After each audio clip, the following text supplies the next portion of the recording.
안녕하세요, 선생님들. 셀프교육학 최원희입니다. 선생님들, 첫 번째 하프 모의고사를 이제 치러 보셨을 텐데요. 선생님들에 따라서는 쉽다라고 느끼신 선생님들도 있으셨을 것이고, 아는 것 같기는 한데 정말 답을 못 쓰겠다라는 선생님들도 있으셨을 거예요. 당연한 거예요. 두 번째 해당하시는 분들 같은 경우에 상당수는 사실 이번 교육학 답안이 인생에 있어서의 첫 번째 답안이시거나 거의 거기에 필적하시는 선생님들도 있거든요. 그러다 보니까 아직은 모의고사 답안을 쓰는 데 있어서의 익숙함이 생기시지 않은 것이지, 내가 뭐 문제를 못 푸는 거나 아니면 내가 그 강의를 이해하지 못했다거나 이런 부분들은 아니라는 점 말씀을 드리겠습니다. 어쨌든 우리가 1년 동안 차근차근 공부를 하다 보면 자연스럽게 답안 작성 능력은 높아지게 돼 있거든요. 그래서 너무 실망하지 마시고 걱정하지 마시고 뚜벅뚜벅 앞으로 나아가셨으면 좋겠습니다. 자, 이제 우리가 모의고사 해설 강의를 진행해 보도록 할 텐데요. 한 가지 좀 말씀을 드린다고 하면 요번에는요, 선생님들에게 구체적으로 답안 작성 방법에 대해서 뭔가 세부적으로 말씀드리지는 않을 거예요. 우리가 이제 한 달 정도 있다가 2월 셋째 주에 교육학 공개 모의고사를 보게 되거든요. 그 공개 모의고사 해설 강의를 할 때 조금 더 구체적으로 답안을 어떻게 잘 쓸 수 있는지 말씀드리도록 할 테니까 오늘은 간단하게 조금 안내만 드리도록 하겠습니다.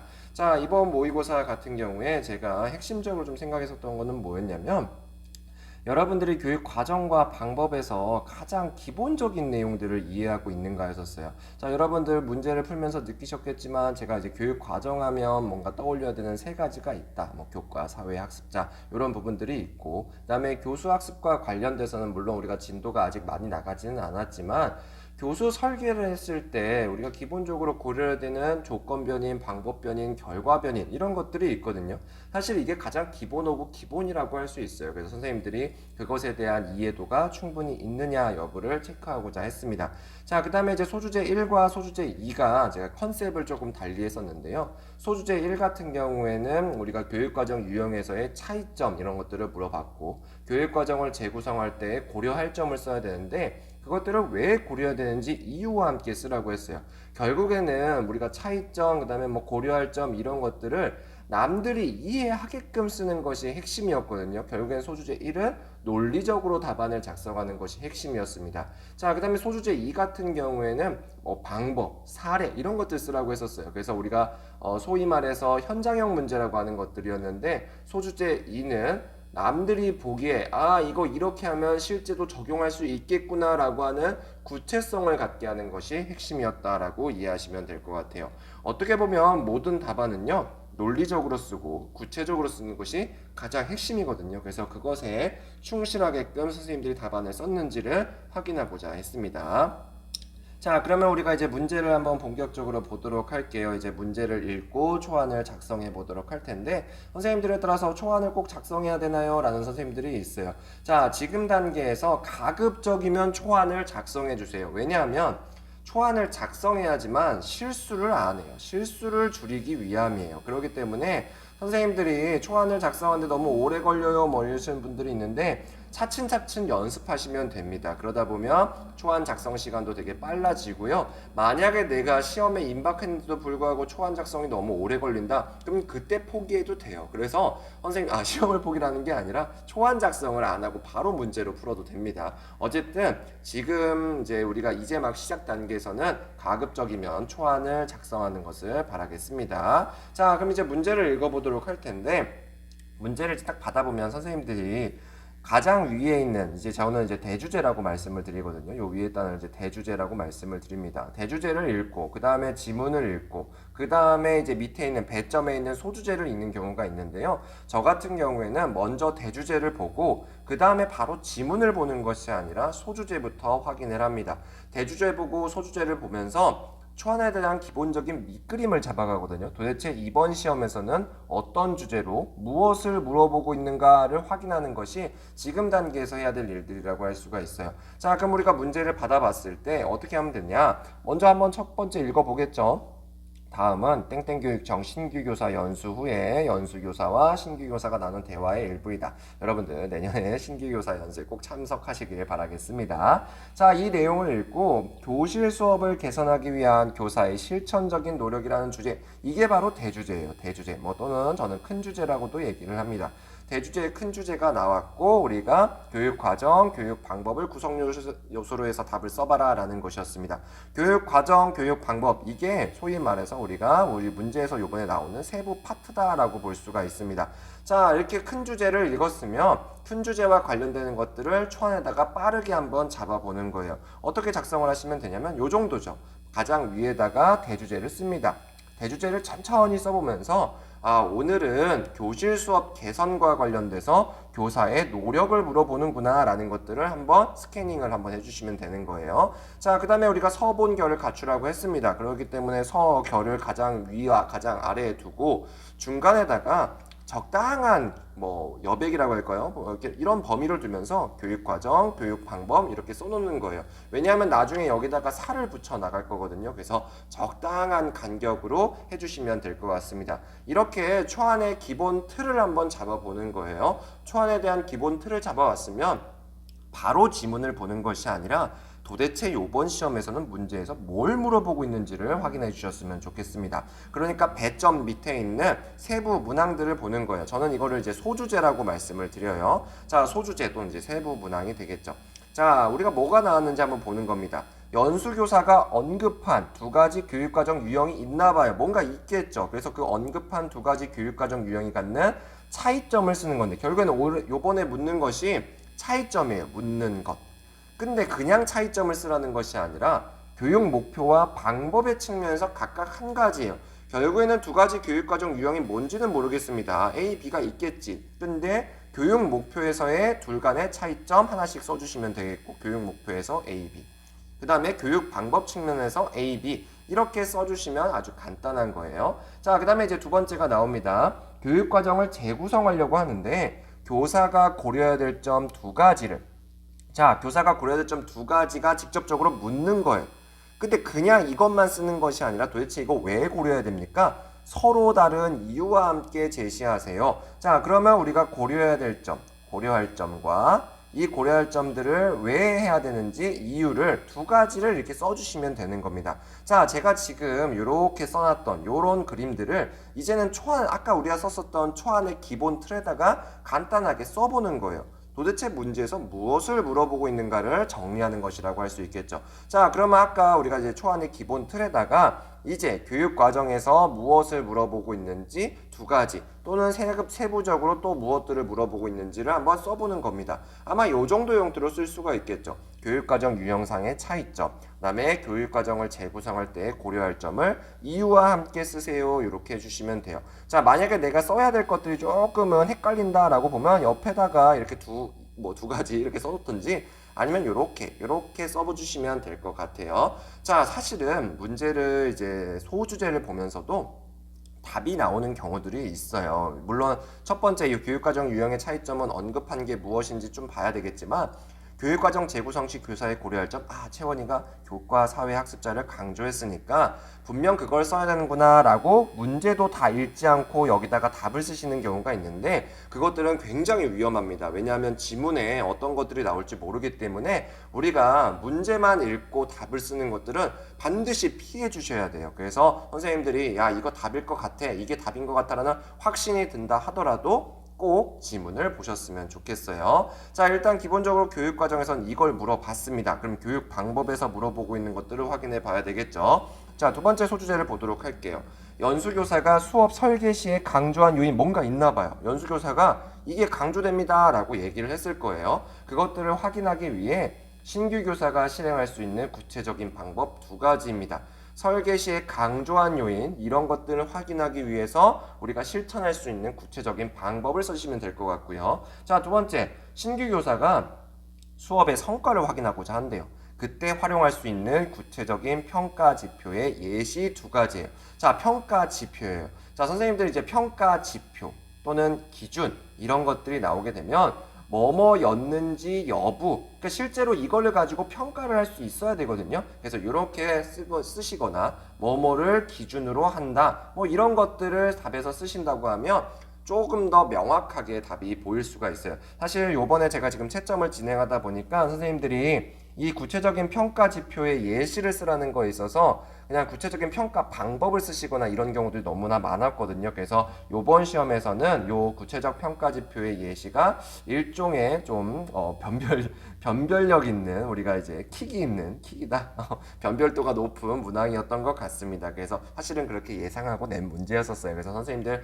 혹시나 이 문제를 조금 잘못 쓰셨다고 해서 괴로워하지 마시고요. 우리가 오늘 강의를 통해서 보완하시면 될 것 같습니다.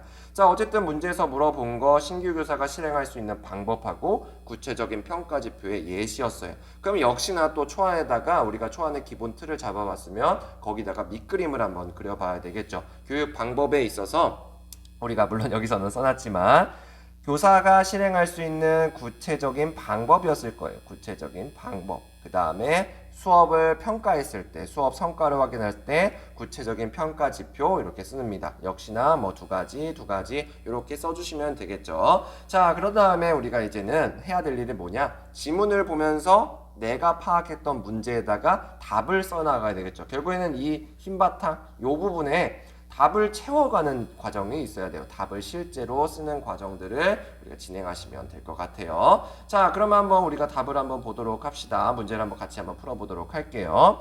자, 선생님 이제 지문이 나와요. 신규 교사. 선생님 오늘 연수 정말 잘 들었어요. 현장 경험이 부족해서 좋은 교육을 할 수 있을지 걱정이 많았는데 선생님 연수를 통해서 걱정을 덜 수 있게 된 것 같아요. 궁금한 것이 있는데 몇 가지 질문 드려도 될까요? 네, 감사합니다. 얼마든지 질문해 주세요. 뭐 직접적으로 상관없는 내용들이니까 빠르게 넘어가시면 돼요. 자, 이제 본격적으로 문제가 나오겠죠. 신규교사가 얘기합니다. 교육과정 재구성과 관련돼서 교육과정을 읽고 쓰는 교육과정 문해력이 강조된다라고 말씀을 드렸습니다. 자, 이게 이제 우리 강의 때도 많이 말씀을 드렸죠. 2022 개정교육과 같이 국가가 문서로 만든 교육과정 외에도 교육과정 이론을 읽는 것도 바로 교육과정을 읽는 요것들에 포함되느냐라는 질문이었습니다. 그러자 연수교사가 얘기를 하죠. 교육과정을 읽는다는 것은 국가가 문서화한 그런 공식적인 교육과정을 읽는다는 것입니다. 하지만 다만 공식적 교육과정을 정확하게 읽기 위해서는 교육과정 이론에 대한 이해도가 당연히 있어야 돼요. 왜냐하면 2022에는 경험 중심, 학문 중심 이런 내용들이 모두 다 좀 반영이 되어 있거든요. 특히 2022에는 이런 내용들도 일부 반영되어 있으므로 즉 여기에 나오죠. 경험 중심 교육과정, 학문 중심 교육과정 이것이 연수교사가 언급한 두 가지 교육과정 유형이에요.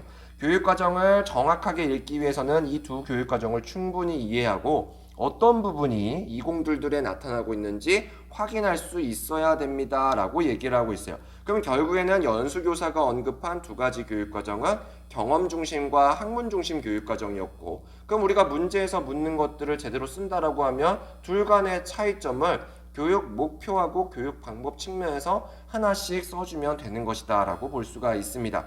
자, 그 다음에 우리가 또 다른 문제가 나왔던 게 뭐냐면 그렇다면 이후에는 교사가 교육과정을 그냥 재구성하면 되나요? 라고 하고 있는 거예요.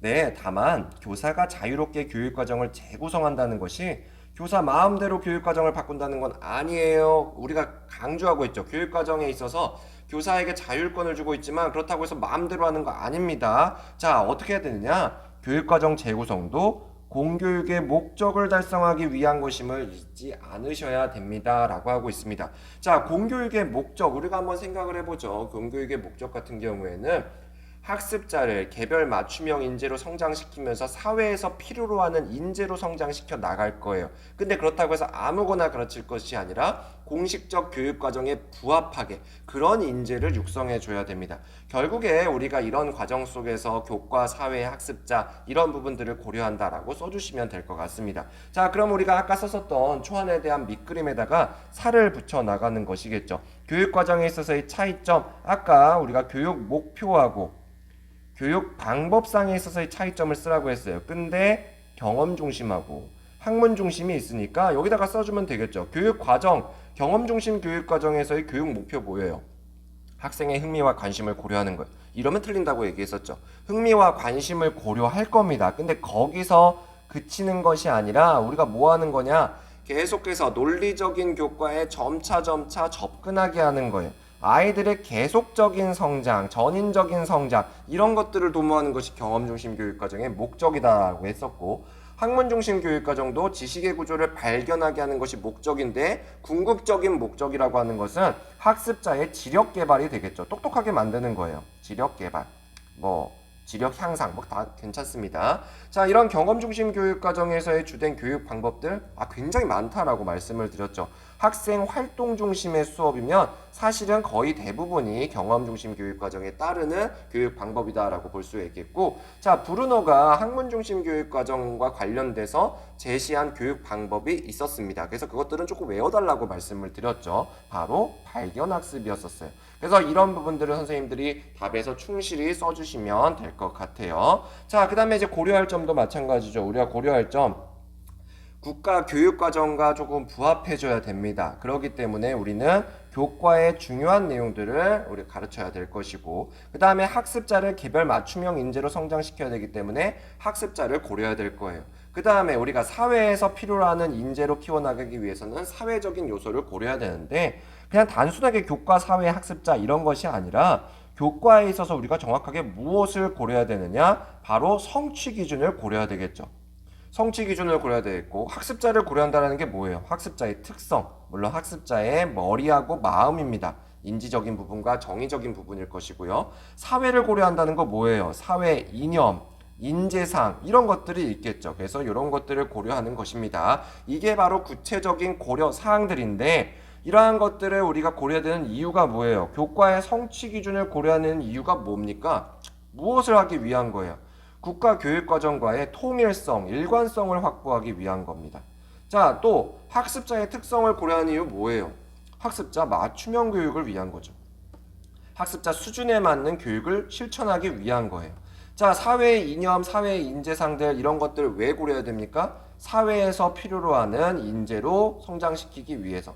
사회에서 필요로 하는 인재, 육성, 이런 것들 써주시거나 아니면 사회의 일관성 확보, 통일성 확보 이런 것들도 답에서 써주시면 돼요. 어쨌든 중요한 거 우리가 그냥 단순하게 교과 사회학습자 쓰는 것이 아니라 교과 사회학습자를 고려한다는 것이 무엇을 고려한다는 것이 정확하게 나와야 되고 거기서 이유까지 제대로 제시돼야지만 정확한 답이다라고 할 수가 있을 것 같습니다. 자, 그러면 답에서 우리가 초안에다가 이렇게 정리할 수 있겠죠. 경험 중심 과정은 교육과정은 아동의 계속적인 성장, 학문은 지력 개발 이렇게 하면서 살을 붙여 나가시면 됩니다.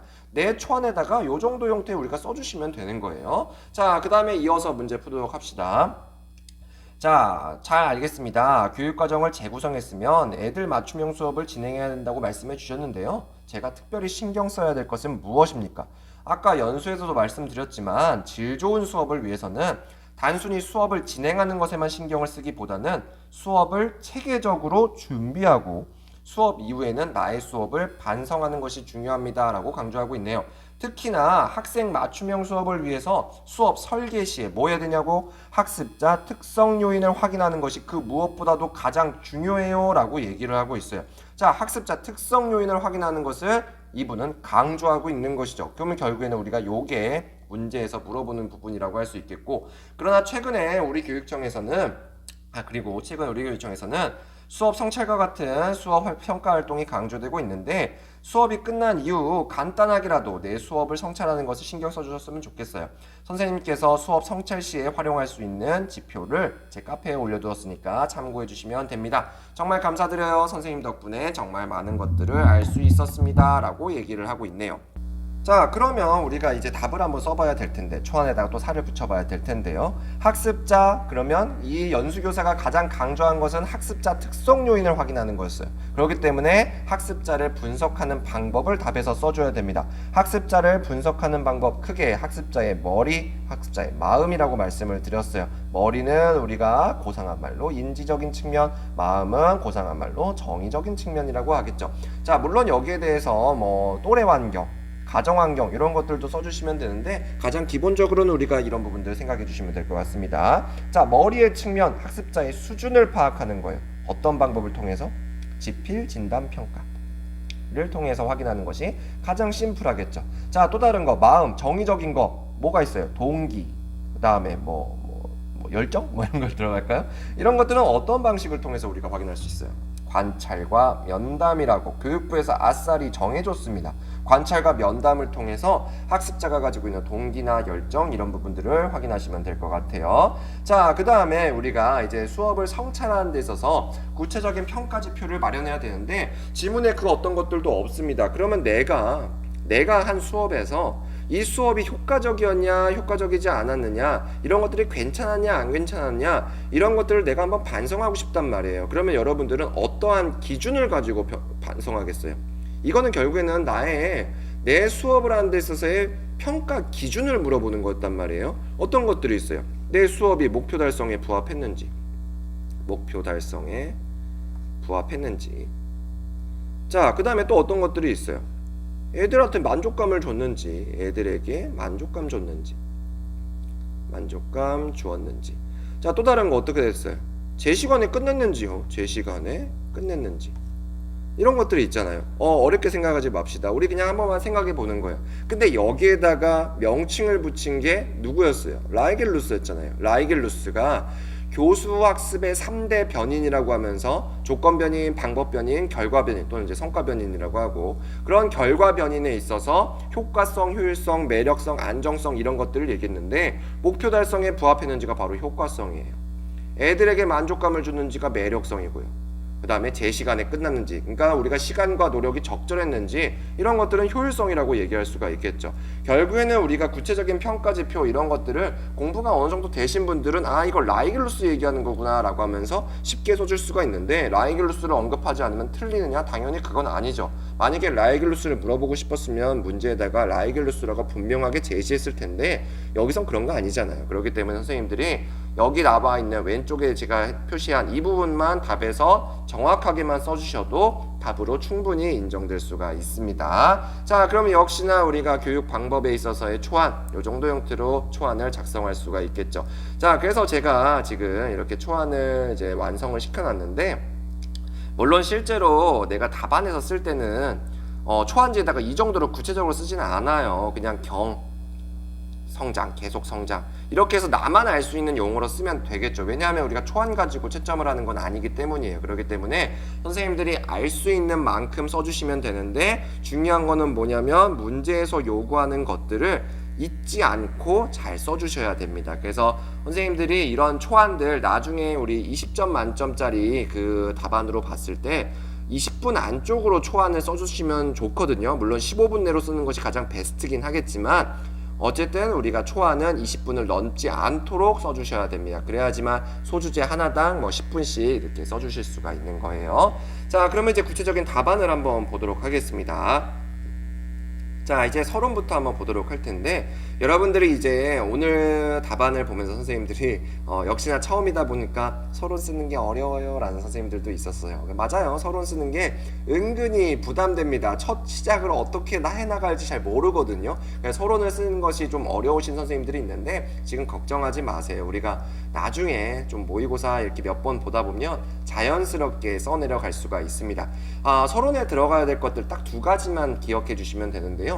서론에는 큰 주제가 왜 중요한지 한 줄 써주고요. 그래서 이 주제가 중요한데 나는 이래서 글을 이러한 차원에서 쓰겠습니다 라고 하는 글의 방향만 들어가 주면 돼요. 이 두 가지만 들어가면 됩니다. 자, 한번 우리 제가 제공해드린 해설지의 예시 답안에 한번 서론을 한번 보도록 할게요. 최근 공교육의 경쟁력 확보를 위해서 교사의 주도적인 역할이 강조되고 있다. 자, 이게 바로 큰 주제의 중요성이에요. 큰 주제가 교실 수업 개선을 하기 위한 교사의 실천적인 노력, 즉 교사의 노력이 강조되고 있잖아요. 이게 왜 강조되냐라는 거거든요. 왜 강조돼요?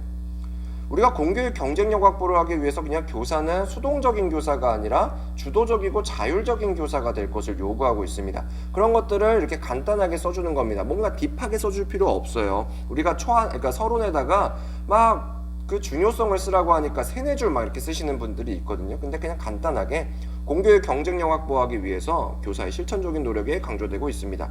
따라서 이하에서는 교실 수업을 개선하기 위한 교사의 실천적 노력이라는 주제로 그냥 그대로 반복하셔도 돼요. 큰 주제를 그냥 반복하시면서 나는 어떤 방향으로 쓸 거냐, 교육 과정과 방법 측면에서 서술하도록 하겠다. 이게 바로 글의 방향이에요. 글의 방향. 큰 주제의 중요성, 글의 방향, 요 정도만 써주시면 되는 거예요. 간혹 가다가 서론에다가 너무 딥하게 쓰거나 그럴싸한 워딩들을 쓰시는 분들이 있거든요. 근데 그거 직접적으로 채점되는 것도 또 아니고요. 괜히 그런 것들 쓰면서 분량만 잡아먹습니다. 그래서 선생님들 간단하게 이 두 가지 형태만 써주시면 됩니다. 자, 근데 선생님들 중에 이제 서론에 신경을 쓰고 싶지 않으니까 좀 일종의 만능틀이라고 해야 되나요? 그런 것들을 막 외우세요. 그러면서 뭘 써주시냐면 무턱대고 4차 산업혁명, 인구절벽, 감염병 위기, 이게 이제 2022학년도까지 썼는데 이제 기후환경변화 이거까지 새로 등장했습니다. 자, 선생님들이 이거 4개를 그냥 주구장창 써요. 아니, 문제에서 이게 지금 교실 수업 개선하기 위한 교사의 실천적인 노력인데 이 4차 산업혁명 인구절벽하고는 사실은 상관이 없잖아요. 그래서 이게 제가 왜 문제시하냐면 우리가 상당수의 답안들이 이것들을 그냥 그대로 반복하는 경우가 있는데요. 채점자로 하여금 좀 성의 없어 보입니다. 솔직히 말해서. 그렇기 때문에 선생님들이 그냥 이런 문제들이 나왔으면 당연히 이런 것들을 서론에 써야 되겠지만 그런 것들이 아니냐면 하면 그냥 무턱대고 이런 것들을 써주는 것을 지양해 주셨으면 좋겠습니다. 자, 어쨌든 우리가 이제 그 다음 것들을 넘어가도록 할게요. 소주제 1을 보도록 합시다. 소주제 1. 교육과정 유형을 비교하는 것, 그 다음에 교육과정 재구성식 고려사항을 문제로 물어봤었습니다. 다시 한번 보자고 하면 교육과정 경험 중심과 학문 중심에서의 차이점을 목표와 방법 측면에서 쓰는 것이고 교사가 고려해야 될 점 2가지를 써야 되는데 이유와 함께 제시하라는 그런 문제였었던 것이죠. 자, 그럼 내용 보도록 할게요. 우선 교육과정을 읽고 쓰는 교육과정 재구성을 통해서 교실 수업을 개선할 수 있다. 자, 여러분들이 또 어려워하는 건 뭐냐? 문단과 문단을 이어주는 첫 번째 문장이 어려워요 라는 질문들을 굉장히 많이 주세요. 자, 그래서 선생님들은 경우에 따라서 이제 문단이 바뀔 때 바로 답으로 시작하시는 경우가 있는데 우리가 어쨌든 하나의 완성된 글을 써주셔야 된단 말이에요. 그러면 다짜고짜 시작부터 답이 나오는 거는 굉장히 이상하거든요. 그렇기 때문에 첫 번째 이제 문단마다 첫 번째 문장은 일종의 인트로 문장이 필요합니다. 저는 그런 인트로 문장을 도입 문장이다 라고 얘기를 하거든요. 근데 도입 문장을 쓸 때도 바로 쓰는 것이 아니라 문단별로 이렇게 시작어가 있습니다. 도입어라고 하는데요.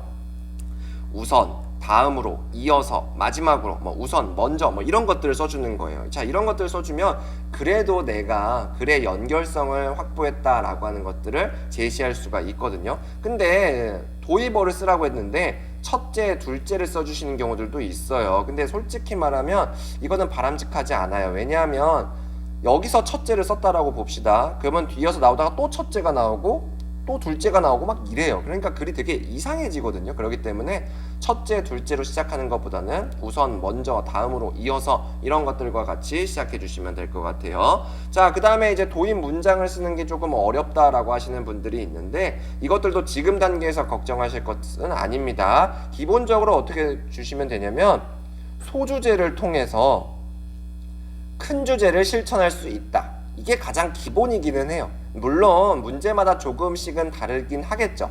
근데 이거를 일단 기본적으로 가지고 가시면 좀 그래도 한 절반 정도의 문제들은 대응할 수가 있습니다. 자, 우리가 첫 번째 소주제가 교육과정을 읽고 쓰는 교육과정 재구성과 관련된 것이었고 우리가 큰 주제는 교사의 실천적인 노력을 통해서 교실 수업을 개선하는 거였어요. 그러니까 교사의 실천적인 노력이 뭐냐면 교육과정을 읽고 쓰는 교육과정 재구성이에요. 이러한 실천적인 노력을 통해 교실 수업을 개선할 수 있다라고 하면 심플합니다. 그 다음에 문제에서 물어보는 것들을 써주시면 되겠죠.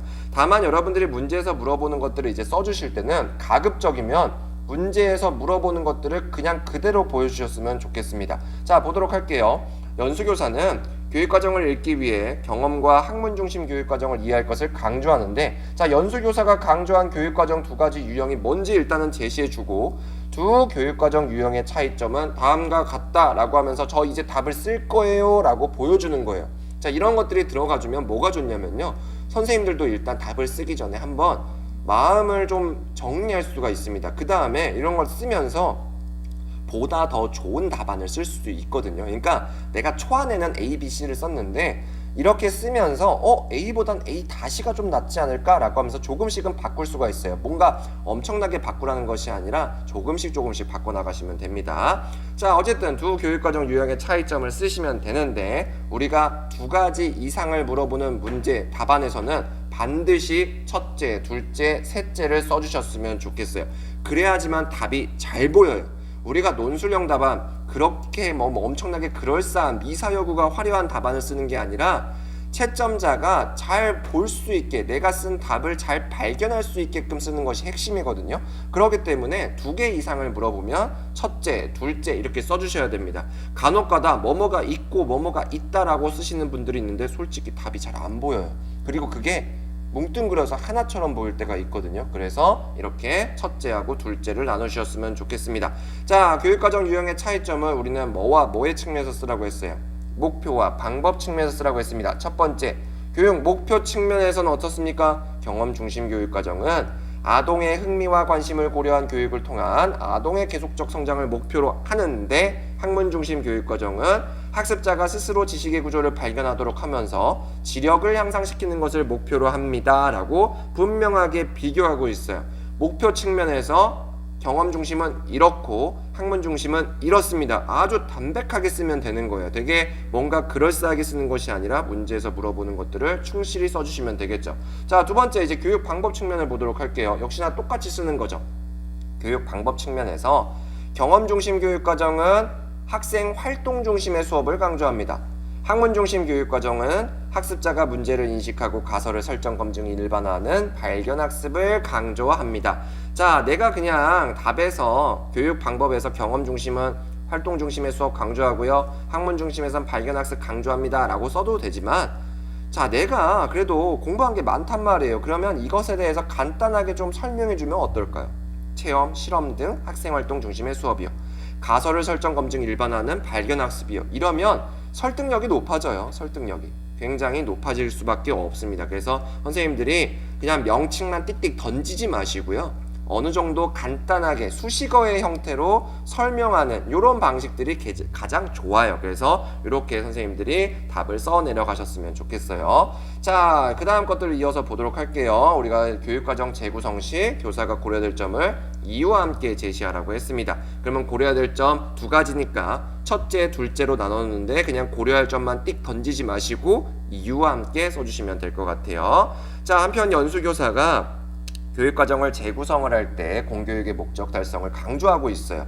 이와 관련할 때 교육과정 재구성 시 고려사항과 이유는 다음과 같습니다. 역시나 답을 직접적으로 놨습니다. 저 채점자분, 저 지금 이제 답 쓸 거예요 라고 안내해 주는 거예요. 첫째, 교과에서 강조하는 핵심 내용의 누락을 방지하기 위해, 이것이 일종의 이유인 거죠. 그래서 저는 뭘 고려할 거냐? 교과 요소요. 즉 교과별 성취 기준을 고려한다라고 분명히 제시합니다. 자, 두 번째, 학습자가 교육을 통해서 실질적으로 학습할 수 있도록, 뭐 맞춤형 교육일 수도 있겠죠. 이런 것들을 위해서 우리는 학습자 요소, 학습자의 수준과 흥미를 고려한다라고 또 분명하게 제시를 하고 있어요. 자, 여기서 이제 이유가 나와 있고 우리가 고려사항이 나오고 있습니다. 자, 이런 식으로 답을 써줘도 되고요. 어떤 식으로 또 써줄 수가 있냐? 둘째, 학습자의 수준과 흥미를 고려한다.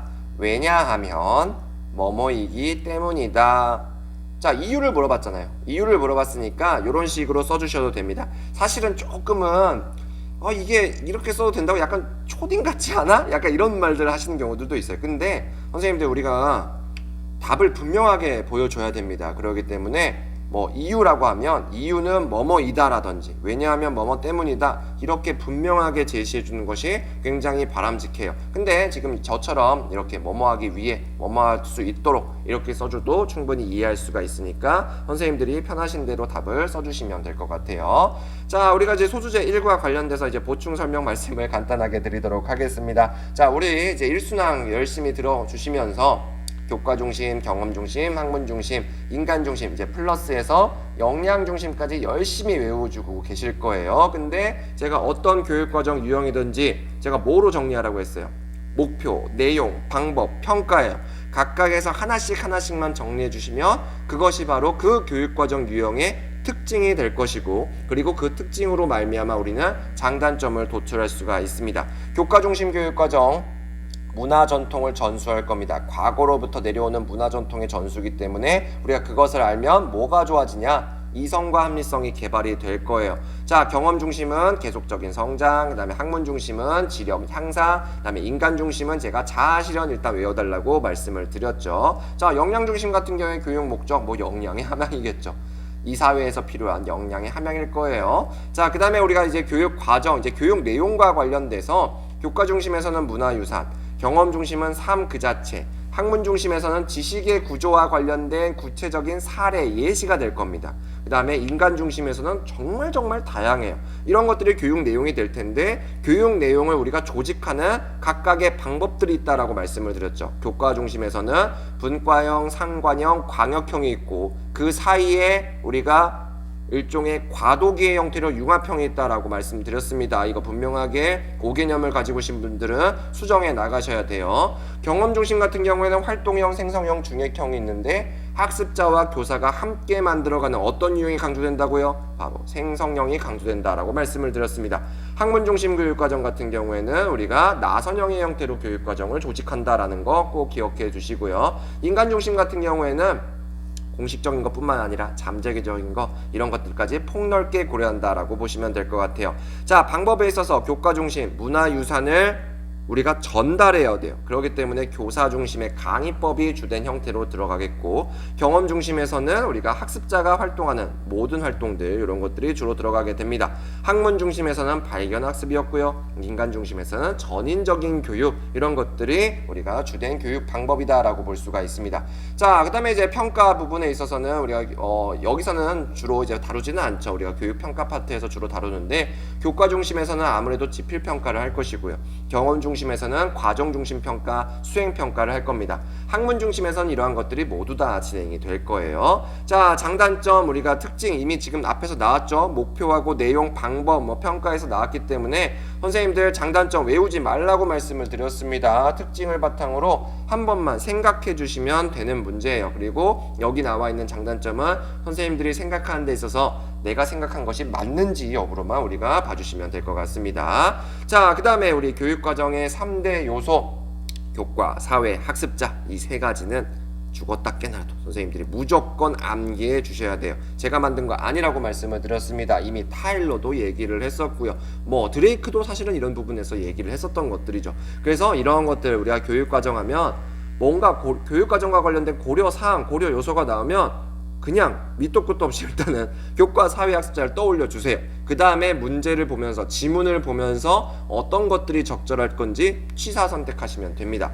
다만 교과와 관련돼서 그냥 교과를 고려한다라는 것이 아니라 성취 기준을 고려할 겁니다. 왜냐? 우리는 국가교육과정과의 통일성, 일관성을 확보할 것이고 그 성취 기준 안에는 여러분들이 수업을 통해서 아이들이 달성했으면 좋았을 최소한의 성취 수준, 기초학력이 보장되어 있기 때문이에요. 그래서 그런 부분들 고려해줘야 됩니다. 자, 그 다음에 우리 학습자를 고려한다는 거, 학습자의 머리와 마음 플러스해서 가정환경까지 있고요. 고려하는 이유는 학습자의 맞춤형 교육을 실현하기 위한 것이죠. 사회와 관련된 거 우리 법, 제도, 수요 뭐 이런 것들이 다 있고 이런 것들은 사회에서 필요로 하는 인재로 우리가 아이들을 키워나가기 위함이다라는 거 기억해 주셨으면 좋겠습니다. 자, 그러면 이제 소주제 2로 넘어가도록 합시다.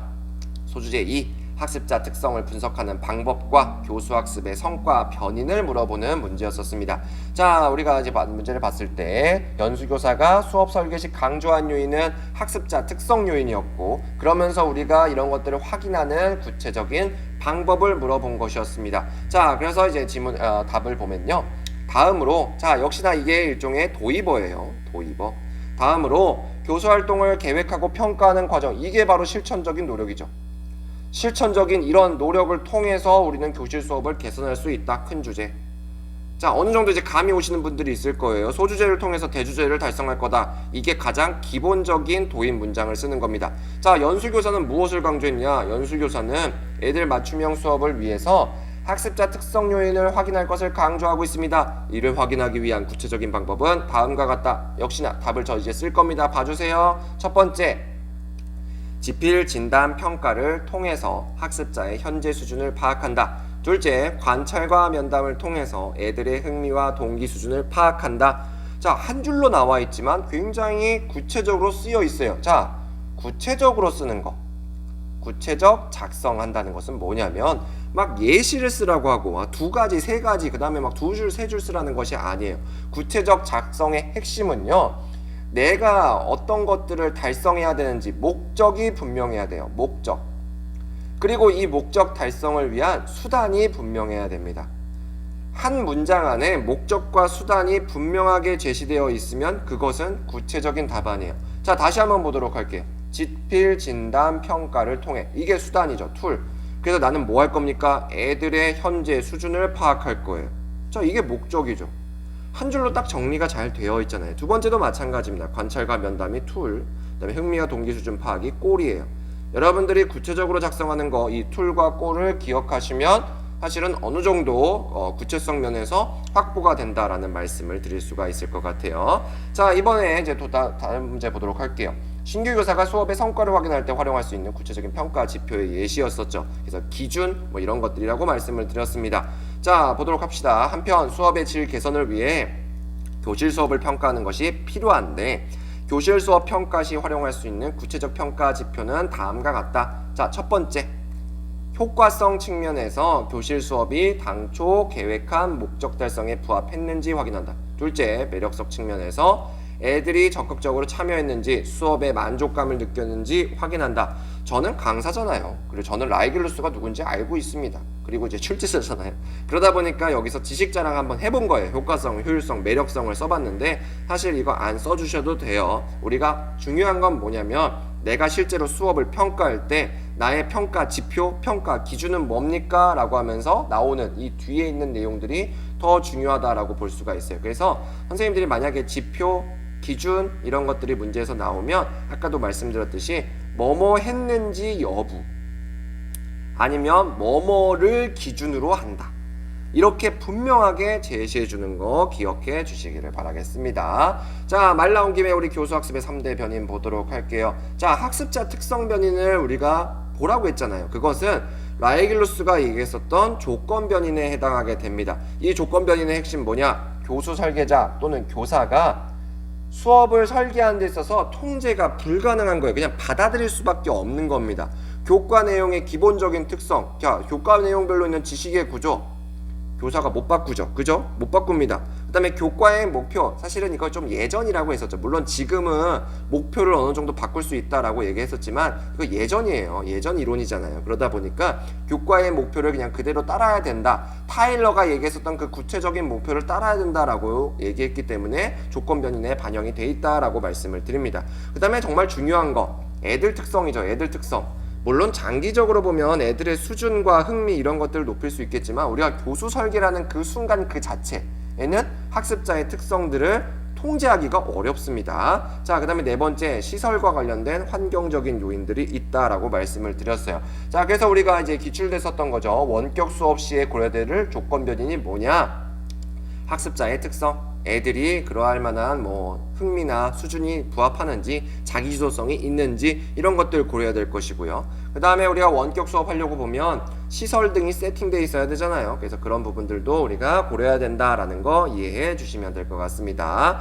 자, 그 다음에 우리가 조건 변인, 방법 변인 이런 것들이 있고 성과와 관련돼서 효과성, 효율성, 매력성, 안정성 등이 있다라고 말씀을 드렸어요. 효과성은 목표 달성했는지 여부, 효율성은 목표 달성하는 데 있어서 시간과 노력이 적절했는지 여부, 매력성, 애들에게 만족감을 줬는지 여부, 그다음에 안정성 같은 경우에는 뭐 정치적 중립성이라든지 이런 것들을 지켰는지 여부, 이런 것들이니까 선생님들이 꼭 기억해 두셔야 되는 거. 라이길루스는 굉장히 중요한 사람이에요. 그렇기 때문에 선생님들이 꼭 기억해 주시면 좋을 것 같습니다. 자, 이제 결론으로 들어가도록 할 텐데 결론도 어려워하시는 분들이 있어요. 도대체 결론을 뭐 써야 됩니까? 이번에도 선생님들이 이제 제가 뭐 써도 된다고 하니까 결론에다가 결론을 안 쓰시고 이제 저 뭐 써야 되는지 모르겠어요 이렇게 하시는 분들이 있었는데요. 결론은요, 사실 직접적으로 채점이 많이 들어가지는 않아요. 그렇기 때문에 글을 한번 종합해 주시고 마지막에 그래서 여러분들 우리는 이렇게 노력을 할 겁니다 라고 하는 일종의 제언사항이 들어가시면 될 것 같습니다. 자, 한번 보도록 할게요. 지금까지 교실 수업을 개선하기 위한 교사의 실천적인 노력을 주제로, 자, 큰 주제. 그래서 이 큰 주제를 중심으로 나는 뭐 논의했냐? 교육과정 유형, 재구성, 분석 방법, 수업 평가지표 등을 알아보았습니다. 자, 지금은 우리가 소주제 2개밖에 안 나왔으니까 문제에서 물어보는 거 다 썼는데요. 실전 가면 그냥 이거 4개 다 쓸 필요 없어요. 한두 가지만 써도 됩니다. 소주제별로 하나씩만 써도 4가지거든요. 그래서 그렇게 알아보았다. 자, 정리하시면 되고요. 그 다음에 이처럼 사실 이건 저는 매번 쓰는 거긴 한데요. 교실 수업 혁명을 위해 다양한 측면에서 접근이 필요하므로 교사는 관련 전문성을 쌓을 수 있도록 지속적으로 노력해야 될 것이다 라고 간단하게 마무리해 주시면 될 것 같습니다. 자, 이렇게 선생님들 우리 첫 번째 하프 모의고사 한번 치러봤어요. 정말 너무너무 고생 많으셨어요. 첫 번째 모의고사다 보니까 솔직히 부담도 됐을 것 같은데요. 선생님들 제가 우리 1순환 기본 강의에서 가장 많이 말씀드리는 것 중에 하나가 이거 암기할 필요 없잖아요 라는 거잖아요.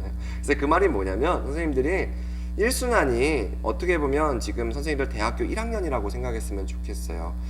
대학교 1학년 때 우리 물론 열심히 하신 분들도 있지만 내 전공과 관련돼서 좀 친숙해지는 그런 수업들을 많이 들었잖아요. 그래서 지금 1, 2월에는 암기 이런 것들 너무 신경 쓰지 마시고요. 교육학하고 조금 친해졌으면 좋겠습니다. 저는 그런 걸 하기 위해서 여러분들에게 막 예시도 좀 많이 제시해 드리고 뭐 암기하지 마세요 이런 것들 그냥 이해하세요 이렇게 얘기를 말씀을 드리는데요.